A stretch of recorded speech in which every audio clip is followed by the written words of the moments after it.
in that activity. But the latest information coming to us and shared with the public is that this system continues to move toward the west. If you take a look at the picture that's on the screen, you'll see where the center of Hurricane Melissa is located. The system is a Category 4 hurricane. This is moving toward the west at this time. The last location showed it to be south of Kingston. So it has already passed the longitude of Morant Point. It is now just about at the longitude of Kingston and will continue to move westward, but then it is expected to make its turn toward the north. We'll show you that track in just a moment, but you can see the rain bands that are associated with the system as it continues to move westward. Here is a slight loop just showing the development, but the eastern part of the island, it seemed to have been experiencing some rainfall, but it's not consistent. It's really periods of rainfall and actually just coming from time to time and very short periods. But we are experiencing some rainfall over sections of the island, and that is expected to increase as we go through this Saturday and going into Sunday. This is another image of the satellite imagery, but it also shows where a lot of the lightning strikes are in this system, most of them on the eastern side of the center and in the bands that are surrounding the system. But we are seeing the white area where the dense overcast is moving over toward Jamaica as it moves toward the west. Then this way, we are proud to say that this is our radar image right here in Jamaica, the radar that's operated by the Meteorological Service. And you can see a very distinct eye also being projected on this image. So we see also where the rainfall is occurring in the system, and it is, as you can see, starting to affect sections of the island with the outer bands of this hurricane. Continuing just to show you where the system is moving, we see that it is expected to continue moving toward the west, if you look at that picture, and then it would turn toward Jamaica from the south, moving northward, moving over Jamaica. That's the same track, basically, that we've been sharing with you over the past day or so. And it is expected to be a major hurricane continuing in this way, moving right across the island as a Category 4 hurricane. That is what is projected. It could go for a brief period as a Category 5. That's yet to be seen, but right now the forecast is that it will move over Jamaica as a Category 4 hurricane, and that is expected to start early on Tuesday or maybe very late on Monday, depending on how this system actually starts to move, if it moves at any quicker pace. Right now, the fastest I've seen it move is just about 6 kilometers per hour. That's just about 3 or 4 miles per hour. And so we're watching it moving very, very slowly, ambling over the waters, and then gradually moving closer and closer to us. This is the projected track moving across the island. You can see with that dotted line. But I'm showing this picture really because I want to show you what those green areas to the south and even to the north are, because they represent where the storm surge is expected to affect Jamaica. Storm surge is expected mainly over the southern side of the island, and this would be to the east of the center as it approaches the south coast and as it begins to make impact. So we see the greener areas really over Clarendon, parts of St. Catherine, and then going into Kingston and western parts of St. Thomas. That's where we're expecting most of the storm surge. But if you take a look at that area just east of the Portland Cottage area, and of course where you see those lighter greens and the browns, that is where the highest storm surge is expected to take place. So if you're anywhere in this general area, if you can take a look at your map, I'll tell you what the names of some of the communities are in maybe the next briefing. But for the time being, this is the general area that we do expect to experience most of the storm surge, which means waves pushed onto the land and possibly getting as high as 13 feet. Continuing on the picture here, we'll see the amount of rainfall that we are expected to experience across the country. I told you that we've started to experience some rain, but it has not been intense thus far. But when you look at this picture, you'll see that intense rainfall is projected across the country. This shows that we could have 20 to 30 inches of rainfall over the eastern and some south central parts of the country. And then even in the higher elevations in the east, we could have over 30 inches, getting close to, in millimeters, close to 1,000 millimeters over the period of the system moving across us. So this is tremendous rainfall that is bound to cause widespread flooding right across the country. And it is something to be noteworthy for all our communities. I believe there are flooding potential areas in every parish of our country. And so you need to know if you're in a flood-prone area, if you're in a low-lying area, you need to take note. If you're near to a river course or a gully, you need to also take special note and find some alternative location that you can move to should you be threatened by the heavy rainfall. This is just another picture of the clouds over the area associated with the hurricane. And here we can see another image showing the satellite picture, and we're seeing a lot of the showers and thunderstorms from this system. The track outlook, there are a number of projections, but I won't go into any more detail with these pictures, just to tell you that we need to continue to monitor what is happening, continue to listen to the bulletins that are issued by the Meteorological Service, and of course, be prepared for quick action if you need to take that action. All preparations should have been completed, and we really should just be in a safe, a secure place, waiting for the system to move over us and pass over us. So I should point out that there is a slight shift in the track thus far to the west. We're hoping that we'll see more shifts that will eventually take it off the country. But right now, the forecast is that we will be directly impacted by the eye, a landfalling between Monday night and Tuesday morning, and it will move across us right through the day on Tuesday. Thank you. Thank you very much. Thank you, Evan. Yes, Minister Vaz, doesn't seem to be good news, but I'm going to take the questions. I'm going to deviate again today and take the questions, just noting that with us, we do have Minister Samuda, we have Minister Vaz, and I did indicate that Minister Mackenzie, who leads all of us on this area, he is also here, and they will all speak to you also. So I'm going to take questions from the media now in relation to what Evan Thompson has just said. All right, we don't have a roving mic. We're in the emergency center. So if you could just stand and I can repeat the question for Jamaica to hear. All right, no problem. Greetings, everyone. I'm Jason Cross from The Observer. I want to find out from Minister Mackenzie what's the status of the shelters at this point in time. He's going to come. I wanted questions for Evan. Just on. For Evan? Yes. No. Okay. All right. Does anyone have any questions for Evan Thompson? Everything is clear? All right, so every part of Jamaica is going to be affected. There is a lot of rainfall that is projected.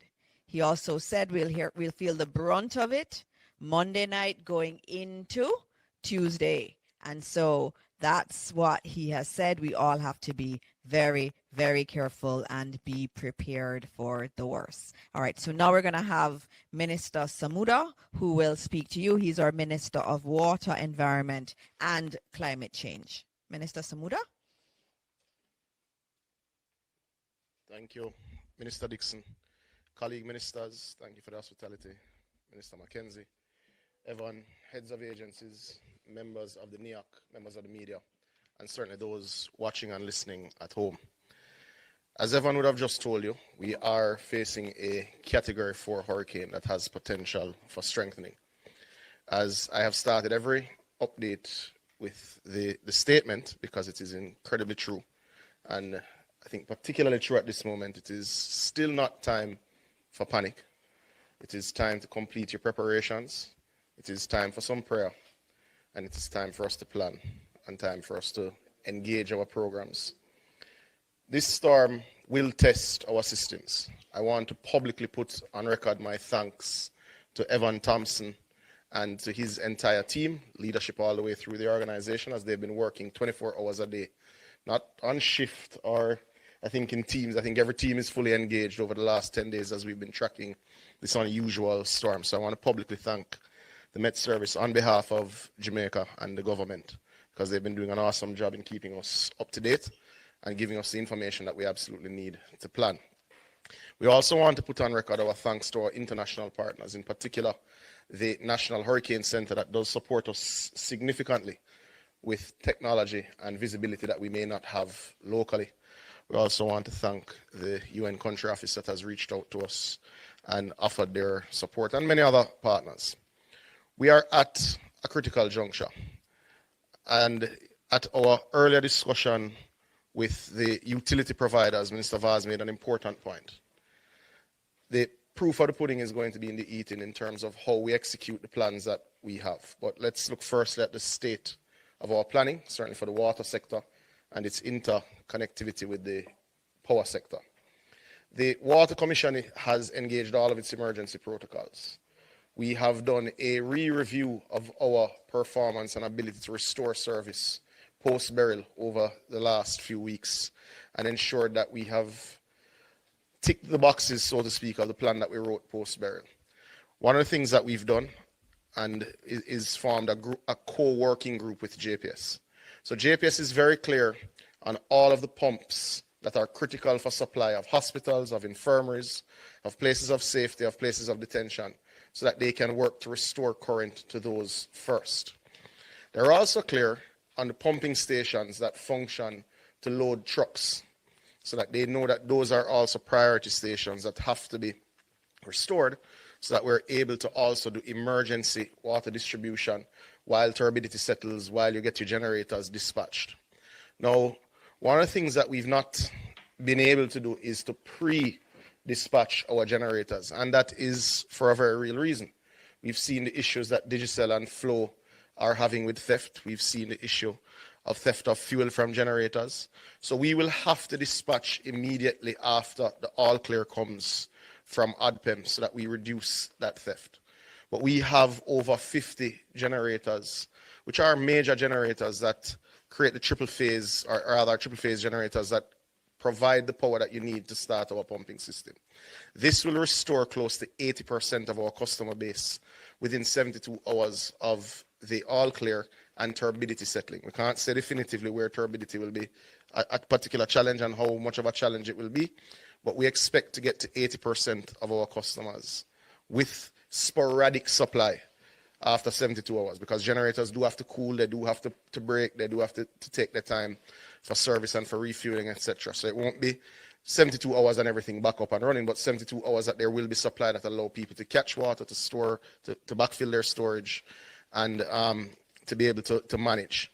We've also engaged 4 mobile generators that will move to remote areas that we expect that are hardest hit, so at least they're able to get some water and able to backfill their storage as well. We're also happy to report that 4 of our major pumping stations and treatment plants also now have their own resilience in terms of their energy supply. We installed major generators, including at places like Logwood, which supplies all of Western Hanover and Western Westmoreland. We upgraded the supply at the Mona treatment plant, the Hermitage treatment plant, and indeed at several of our facilities in St. Catherine. So we are in a better place than last year, certainly, to respond to water distribution. We've also ensured that we've engaged our truckers and that they're pre-positioned to go to our loading bays immediately after to start to deal with many of our elderly shut-ins. We've got quite the list from SDC, Minister Mackenzie, so we're able to go to several of those persons who we know are shut-ins and will need a lot of help very quickly. As I said, we're more resilient this year than last year, but this is a bigger storm than last year.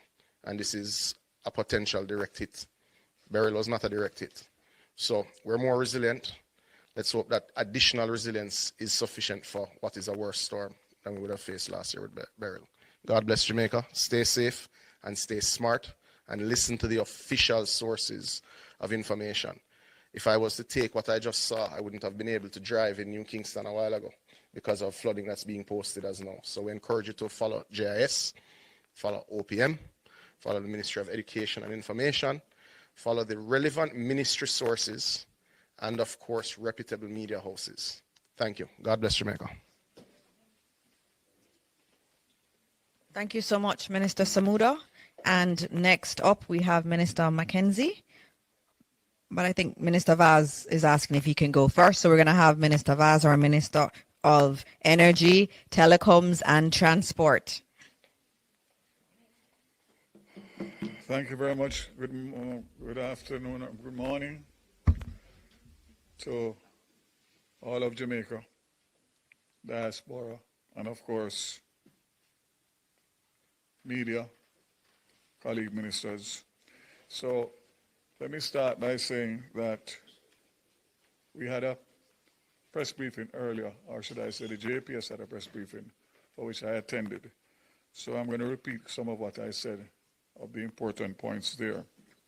First of all, I want to caution Jamaica to realize and understand that we did not get a direct hit from Beryl, and we are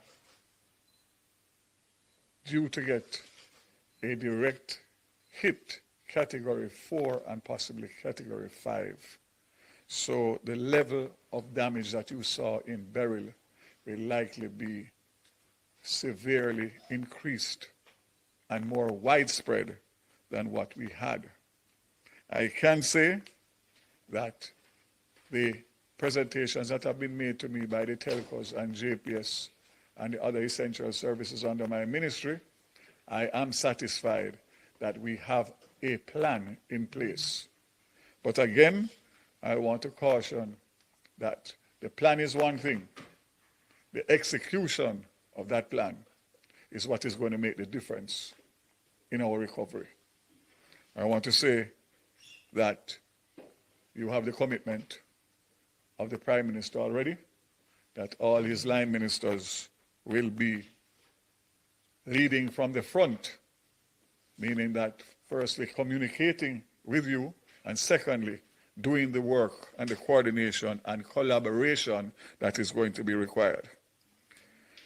We can say that Starlink headquarters has reached out to us through their emergency response, and we have already gotten some equipment that is being used by the Ministry of Labour and Social Security to coordinate, obviously, the preparations and the aftermath.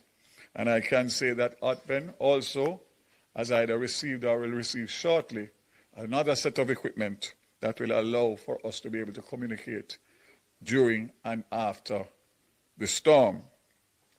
So we will intensify that as needed, depending on when the assessment is taking place after and what additional we need. I can also say that both international airports are now closed. We accommodated 11 flights out of Montego Bay this morning, and we closed at midday.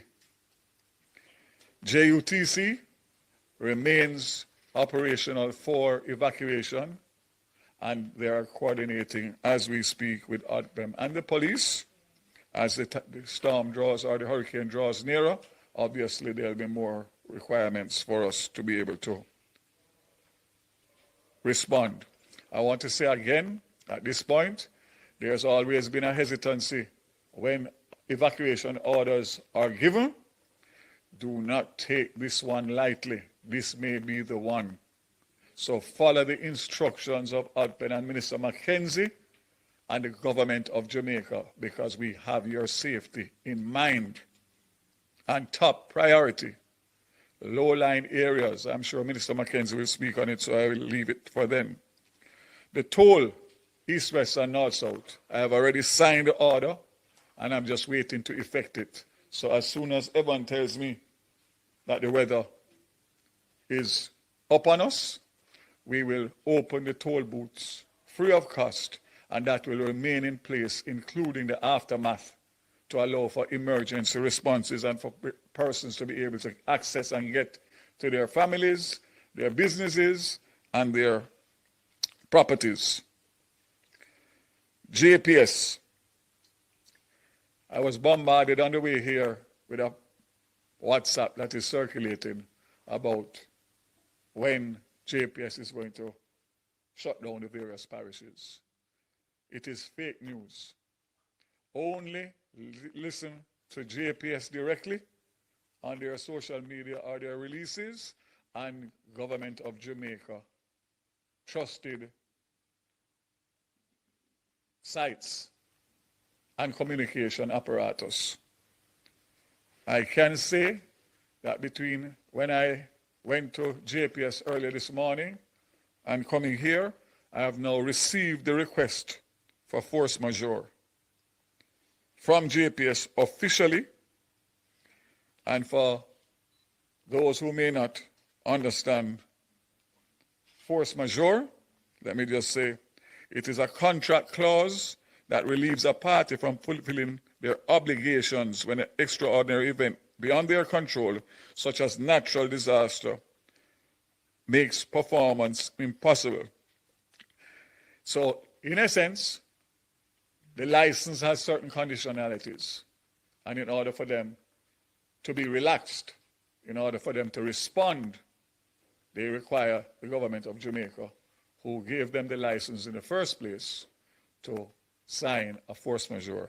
I can state categorically that this will not be held up. I've already referred it to the Attorney General's chambers, and I am prepared to sign as early as possible, even prior to the strike. So you can rest assured that JPS will not be hindered by the conditionalities of their existing contract.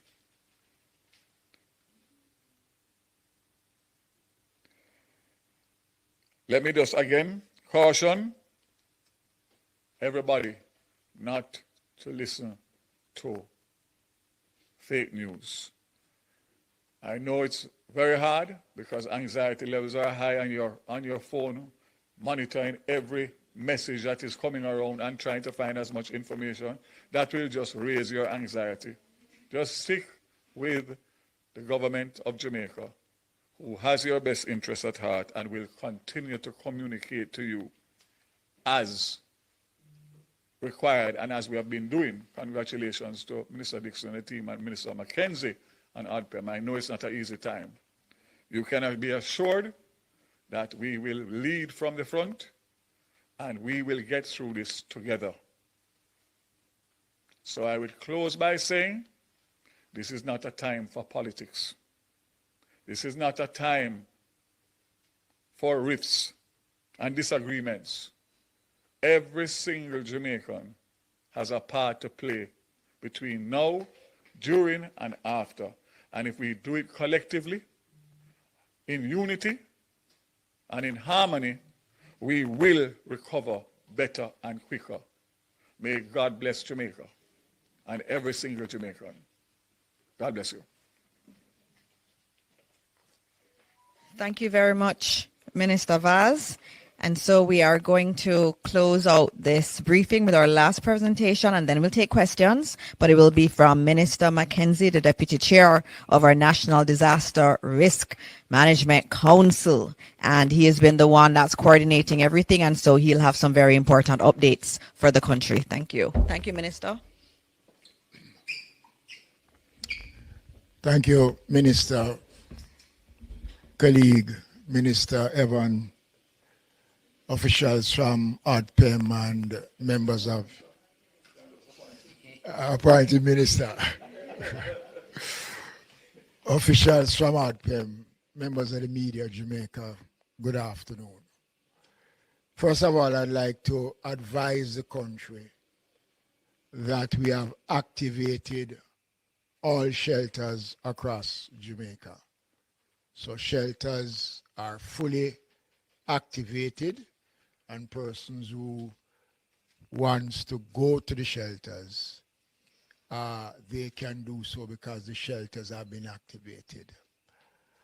There are 2 areas of concern I want to address quickly. One, I spoke yesterday about the number of cranes, construction cranes, that are left hanging across the corporate area and other sections of the island. Not much has been done since I spoke about it, but I want to advise those persons that they will be held responsible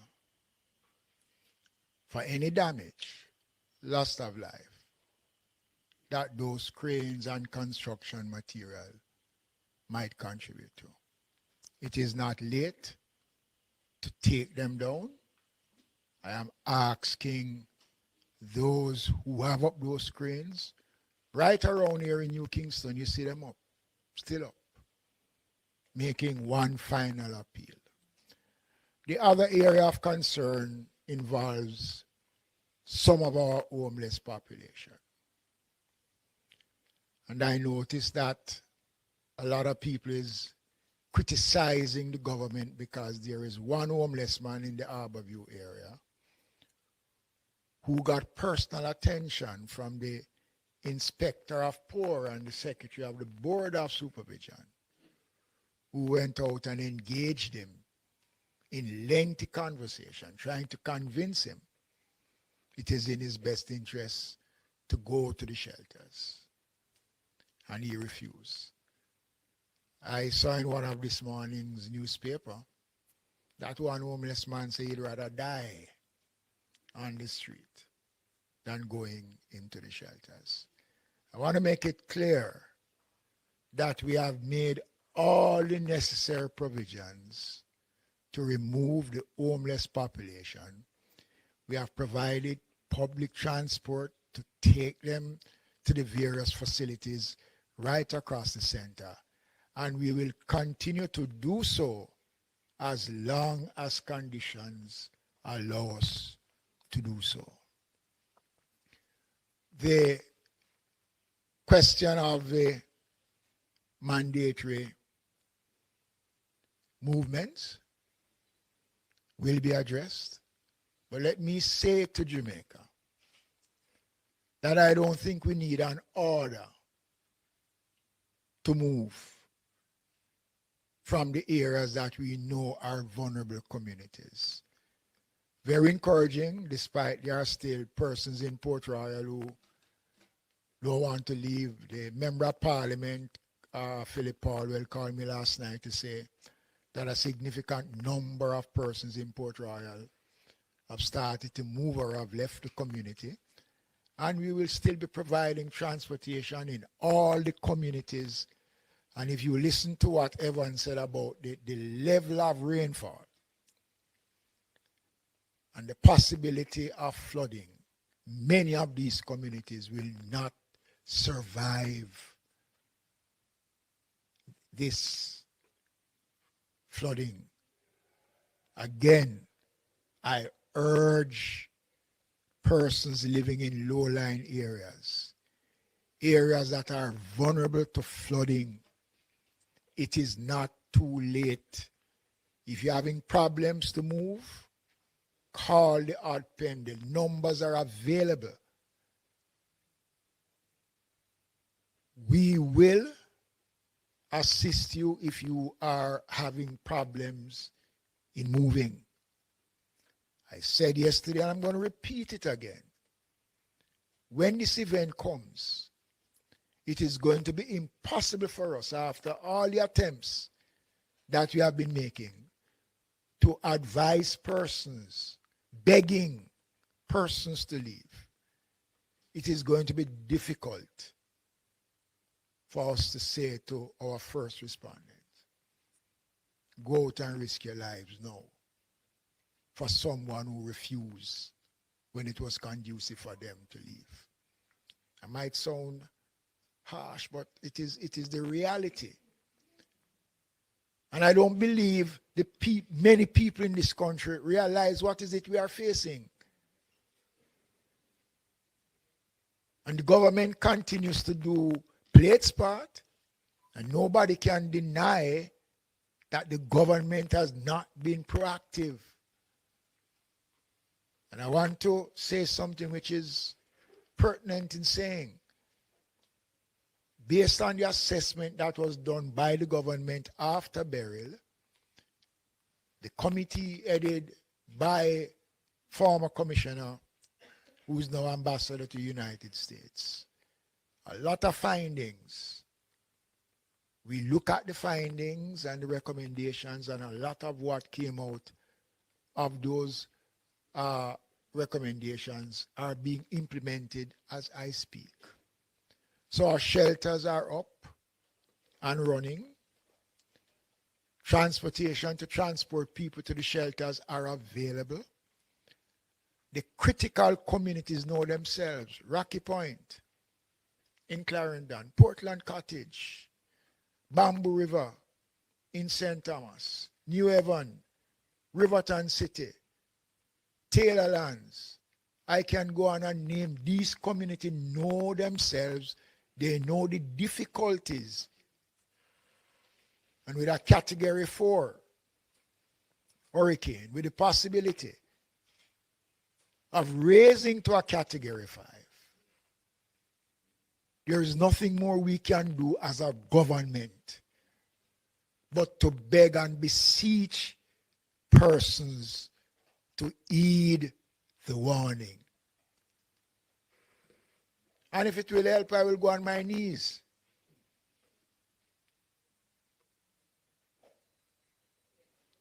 It is the collective response of all of us as Jamaicans that will take us through. This is just the beginning. And if anybody believes that being stubborn helps, well, that is their funeral. This is one bet you cannot win. You cannot bet against Melissa. Don't do it because you can't win. And I'm urging Jamaicans, we'll be back later on if needs be to give further updates.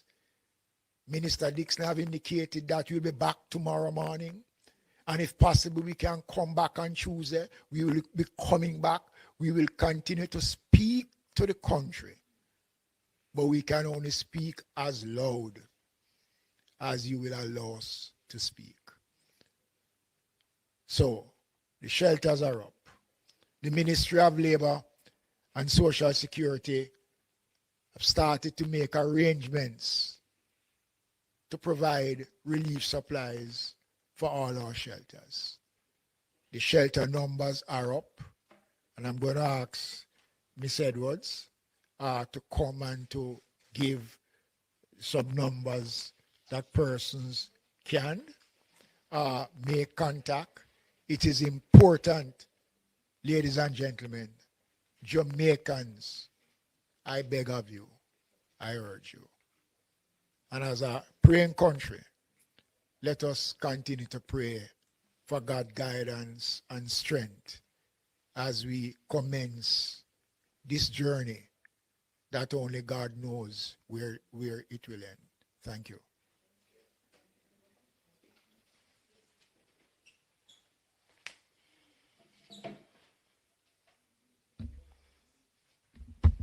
Okay, good afternoon, Minister Mackenzie, Minister Vaz, heads of entities here, Board Chairman, ODPEM team, media. The numbers that Minister spoke about will be, of course, placed on various. Can't hear? I have to speak a little louder. Is this better? All right. So just to indicate that the numbers that Minister spoke about will be accessible on the various platforms that are there for the information that is being provided by the ODPEM. And we want persons to, of course, go to these platforms, the ODPEM website, the WhatsApp channel, the JIS, all of the information that we have for emergency numbers, high-risk areas are all there. In terms of shelters, we do have approximately 31 shelters already activated. And so persons, we, Minister, seem to be taking the information very seriously. And we just want to encourage persons. It is a very dangerous hurricane that is approaching us. And we want to make sure that every Jamaican is safe. And so we are asking persons to heed the messages from the various entities, the Met Office, the ODPEM, the JIS, the other entities of government that is providing information to keep us safe. And we can't overemphasize the importance of us being prepared, of us taking the information seriously, because we don't really want to have any sort of catastrophic information or any sort of catastrophic or life loss on this watch. And so I just want to encourage every Jamaican out there to take the information seriously. Persons that live in low-lying and flood-prone areas, we ask you to evacuate because the storm is approaching us. And so I just want to just say to the teams that have been working very hard, thank you for your work. Thank you for all of the efforts that you've put in so far. The coordination is a number of parts. And so, it is, to bring it all together and to have it seamless is, a lot of dedication and hard work from a lot of persons from various entities, ministries, and departments. And so I just want to just say that may the Lord just keep us safe through this, the passage of this storm as it approaches us. And we just ask you all to also be safe. Thank you very much. Okay, thank you very much. And also the emergency number for ODPEM, you can always call that number. There's a team here in this building that is taking the calls. If you're in any trouble, you can call that number. Yes, we have the numbers online for all shelters, but there's a main number here, and we'll put it up after this press conference. There's some questions. Minister Vaz, I know you need to give us some more updates, and then we'll take more questions.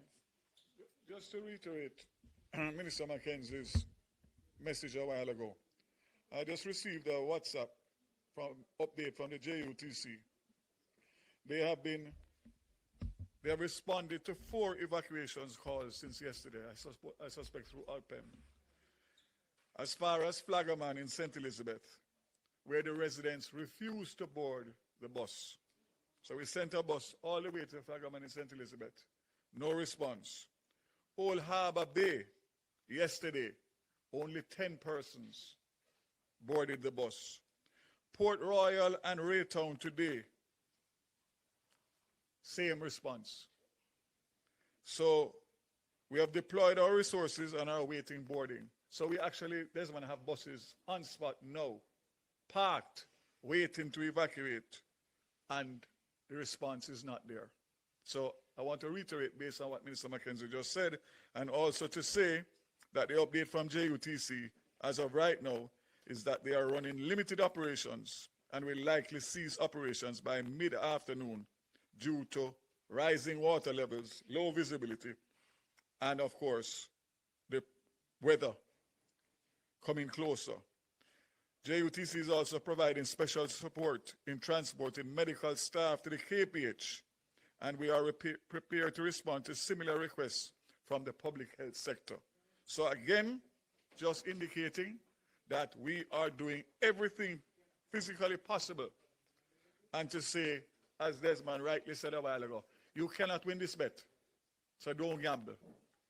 Last but not least, 2 numbers that I would like to share with you to report vandalism of the telcos, which is a major problem, including this morning on Red Hills Road.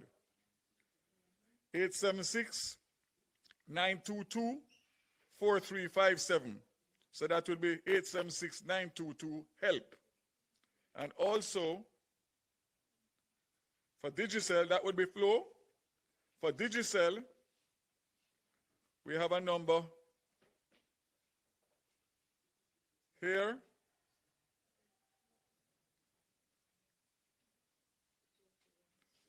That I just received, 876-355-5000. 876-355-5000. That's to report vandalism on the both telcos. And as I said before, for every time somebody does anything to harm the property of the telcos, whether it be diesel oil or generators or fiber, cable, it is only going to set us back in our recovery efforts. So I see the officer nodding.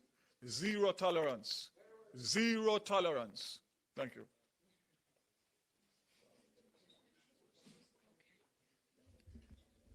All right. Thank you again, Minister Vaz. Any other minister wants to say something in addition? No? All right. Okay. We're going to be taking the questions from the media, and we also have some questions also online that have been coming through. And so I'm going to be able to ask those questions that are coming from the public. But let me start with the media that's here. Thank you to the members of the media for coming out. I also want to acknowledge that we're live on television. We're also live across most radio stations. And so I want to thank all of our media houses for doing their part in getting the information out to Jamaica. All right, so I'm going to have, yes, offices tomorrow. Just to note, as you would have heard from Evan Thompson's update, government offices will be closed tomorrow. I already have the question about schools. Schools will be closed tomorrow. And so we're also encouraging our private sector partners to also follow suit. All right, so the first question is from Zara Burton. We don't have the regular setup as in OPM, so you'll have to just ask a question. I may have to ask it back. Hi. Oh, she has one. Okay, good. Okay. Good afternoon, everybody. I am Zara Burton, working today for Reuters. They asked just a while ago why no mandatory evacuation yet. Just wanted to get that clarified. I'm sorry if I missed it. Desmond McKenzie, I think you had said that there was none yet, Minister. So I just want clarification on that. 2, also Minister McKenzie, is it 31? I just heard shelters that are activated, or all? Because I thought you said all, but then I heard 31. So is it? So all are activated. Only 31 have individuals having shown up so far. Okay, Yes. Understood. Yes. Okay. But they've all been activated now. That order And was what's made the by count Minister of McKenzie. activations? It's 881 881. shelters that we have across the island. And remember that we'll have the shelters, but we don't necessarily have anyone wanting to go in the shelters yet. And as you would have seen outside, I know at least in Kingston, you have some showers on and off, no real flooding as yet. And so we expect that as conditions change, more individuals will go to the shelter. 218 persons are in the shelters now. That's the number I'm being provided by ODPEM. Okay. Yes. Also, God, what is this? Minister Vaz, this is for you. Internet for reporters. I just wanted to know if there is a provision possible when you speak to the Starlink people for us to, let us say, patch into something special so that we can get access to internet consistently throughout the storm. The best case scenario for that would be to be in touch with Starlink directly. But Okay. We can discuss it. Okay. We'll do what we can. Okay. Also, set schedule for reporters for the daily conferences. Will there be, any kind of set schedule that you're hoping to, at least, or general guidance that you can give us throughout the storm? Okay, I Or will you- answer that one. Yeah. So in terms of schedule for briefings, we will be doing this each day. Today we moved into the emergency center, so it took us a little while to set up thanks to the GIS team and the ODPEM team. But tomorrow morning we'll have our usual 10:30 briefing. Now that happens at 10:30 because ODPEM needs time to liaise with the National Hurricane Center in the morning. And so at 10:30 tomorrow, we'll do this again right here in ODPEM. We are also willing to do other briefings as the day goes on. I know some media houses have asked if they can have their reporters ensconced here, and we will allow that. That's usually the way it happens. So if some media houses want to have their people here with us, they are allowed to be here with us. We don't want a information vacuum out there, and so we're being as open as we can. Okay. The questions. Thank you. Oh, Evacuation orders. And so that is actually being worked on as we speak. I expect that later today you will hear some more on mandatory evacuation orders. Given what Mr. Thompson has said, it is looking like we do need to do that. And you would have heard from Minister Vaz that buses were sent to particularly vulnerable areas.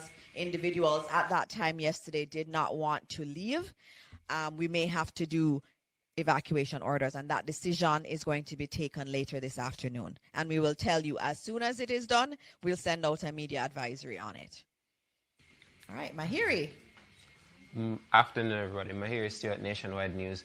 I know Minister Morgan isn't here, but if there's anyone that's been in touch with him, in terms of the Sandy Gully, I know there are residents near Riverton and Seaview Gardens who are concerned about the growth that's in there at the moment, worried about the inches of rainfall, and they want to know if there's any emergency clearance that will be done in that area, and if not, what should they do? I did speak with Minister Morgan, and work has been taking place in the Sandy Gully. But the information is that those who are working had to go and deal with their family. But the work to clear the mouth of the Sandy Gully to allow free access will continue for as long as possible. If it's a case where it's not completely clear by the time the hurricane is expected to meet, what would the advice be to people in that area? Well, you know, all of that area, if you look at the radar, points to sea surge, waves, storm surge. So those areas, look, the fact is that Kingston is low, extremely low. So there's no denying that with excess rainfall and a lot of flooding, there are going to be communities that will be flooded. There's no community in Kingston that is immune from flooding, especially those communities below Spanish Town Road. Below Spanish Town Road. So that is something that everybody needs to bear in mind. Minister, I just wanted to add on the Sandy Gully. Our ministers are always working.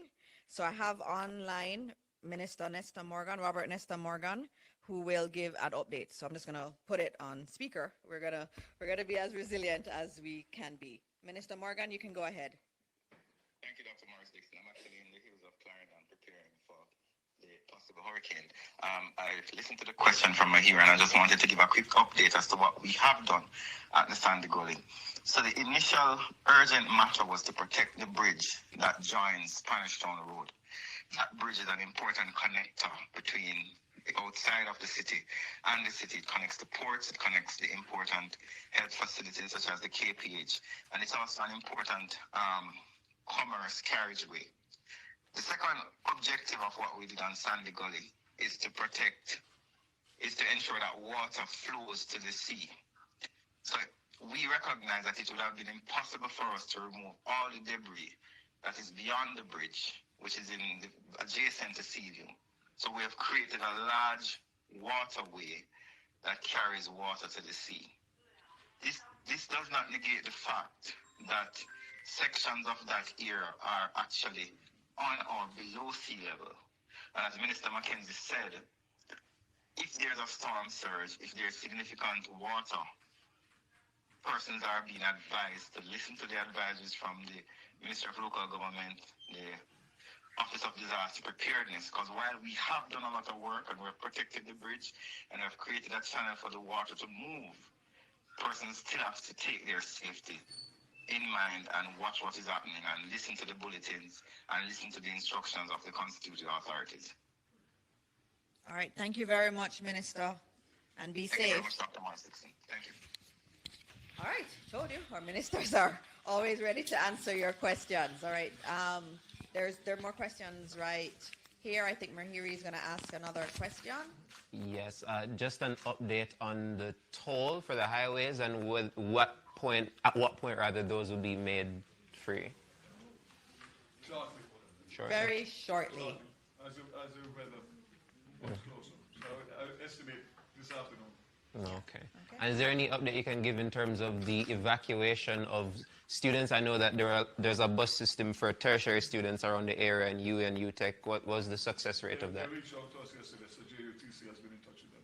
Mr. Vaz, he was saying, Minister Vaz was saying, I don't know if you're hearing in terms of Jamaica or Jamaicans who are listening, but Minister Vaz is saying that a bus was made available for UE and UTech students, and JUTC has been working with them in terms of evacuation from there.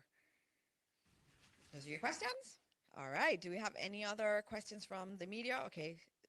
Zara, we're just getting you mic'd so that we can hear the question appropriately. Burton, Reuters again for today. I wanted to ask Minister Vaz, phone lines from Flow, I still on my phone can't seemingly make calls. I just wanted to know if you have any update. I know that there was a press conference with some of the telcos, but any update? There was a press conference today. It was dealt with where there was some vandalism that this morning. They assured us that they will have it back up, repaired, and have the service back up by this afternoon. Okay, so, but what time? So specific to Flow, that's where the complaints are coming from, and that was in terms of telephone service. Okay. So we should hope that vandalism was the cause of it. So it could have affected especially people using the phones in the corporate area. Okay, and this question is for, I don't know which minister is the right minister for this particular one, but WPIX reporter in New York, she's a meteorologist friend of mine. She was asking about evacuations. What are the preparations being made for, let us say, people get cut off from being able to, get into the regular roads by landslides or whatever? That will be a collaborative effort between ADPEM, Ministry of Local Government, NWA. So the war room will take care of those things as they occur. So this, where we are sitting here now, will be the epicenter of the operations between now through this hurricane and after. So all the collaboration will take place and the information will go out as is required, depending on the information that comes in to us. Okay, thank you. Okay. Thank you very much. Are there any questions from the media that's here? No? Okay, I'm going to take some other questions that I had seen in online, and so just let me get to them. There was a question about Portmore and storm surge. I know Minister Mackenzie, you had spoken about generally the South Coast, and you had also spoken about Kingston. Portmore, I'm assuming there is an issue there. Evan, would you like to speak on Portmore? Because there are questions on Portmore and along the South, what to expect. So if you can get some more information on that, that would be good. Yes, thanks for the question. The most I can say right now is that there is a model that is indicating the level of storm surge that is expected. Portmore is within that area that storm surge would be expected because it would be east of the center of the system when it makes landfall. So any of those areas along the coast, moving from coastal Clarendon through coastal St. Catherine, including the areas of Hellshire, Portmore areas, and coming right through into Kingston and St. Andrew, could experience some amount of storm surge. Of course, differing levels. I know the highest levels were more in areas of Clarendon, parts of like Portland Cottage and some of those other areas that we've heard about having experienced flooding in the past in coastal Clarendon, Mitchelltown, etc. Thank you. Thank you very much. Another question I had to do with the homeless shelters. My GIS team, what do we do? Thank you.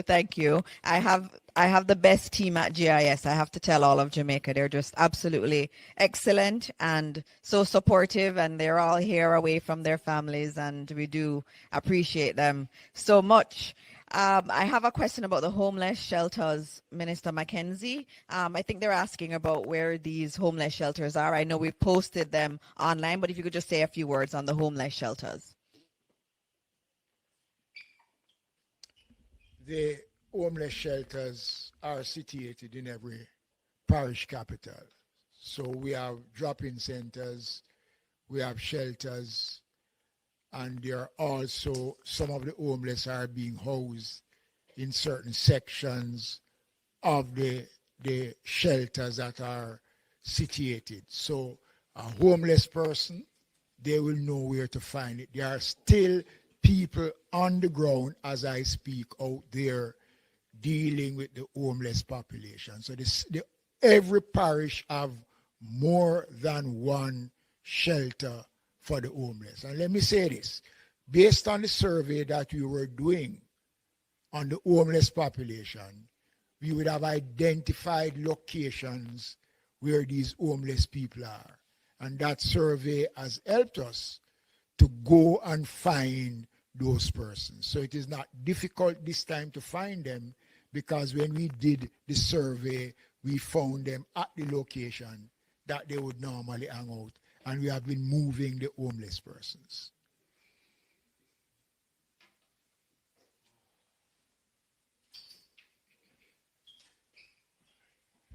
All right, thank you, Minister. I have another question which had to do with emergency assistance and what kind of assistance we're getting from the region and elsewhere. We've already gotten many of our international partners pledging to support, and ODPEM is the lead agency for organizing that in conjunction with the Ministry of Foreign Affairs and Foreign Trade. And so our missions overseas, they are already in touch with many of our partners. One key partner that we do have is SEDIMA. And here with us, we have Mandela Christian, who is representing SEDIMA, and that is our Caribbean Disaster Emergency Management Agency. And so our colleagues across the region, they have this body that comes together and provides disaster assistance. And they're already here helping with the coordination here in Jamaica, and will be lending support and coordinating that support from across the Caribbean. And so, this isn't just, one country or two countries we are getting support from. We are actually getting regional support, and we have to acknowledge SEDIMA and all the support that we get from them in these very difficult times. Those are all the questions that I have. I'm not seeing any other question. As we said, and as we close out, as we heard earlier from Evan Thompson, we are going to be experiencing this hurricane in terms of the intensity of it tomorrow night into Tuesday morning, but we are going to be feeling tropical storm conditions before then. We have to be very safe. There are many low-lying areas. We've heard the rainfall numbers. They're numbers we've never heard before. And so there is a high likelihood of flooding. We ask all our Jamaicans to please heed this warning. If you're asked to evacuate, your life is so, so, so important. And we want you to remain safe. So please listen to the authorities. On another note, it was just so devastating this morning to think that we are out of communication because of vandalism. Vandalism as we are about to face a hurricane, a very strong hurricane. This is not how we treat each other, and this is not the Jamaica that we all know. And so many people can't communicate right now because someone stole copper. That cannot be the way we prepare for a hurricane. I know we are better than that, and we need to do what we can to demonstrate that we are better than that. And so as you hear the warnings, please listen to them, and also remember that we're all in this together. Everybody is important, and we have to take care of everyone. If you know anyone who's elderly, anyone who has a disability needs support, please reach out to them so that they can be supported. And as always, look for the ODPEM numbers. ODPEM leads on disaster response. And so use those numbers so that you can get to an emergency personnel, a member of the emergency crew if you need it. But remember, after the storm starts, there's very little they can do. So if you can evacuate, we ask you to evacuate now. And so thank you, Minister Mackenzie, for all of your leadership. Thank you, Minister Vaz, and thanks to Minister Samuda, who had to leave. And of course, thanks to Evan Thompson, who we all rely on, and the entire Met Office team. And as always, as we close out this press briefing, we ask that you continue to pray for this country. Prayers work. They have worked time and time again, and let us continue to pray, and let us continue to pray that God will bless Jamaica land we love. Thank you.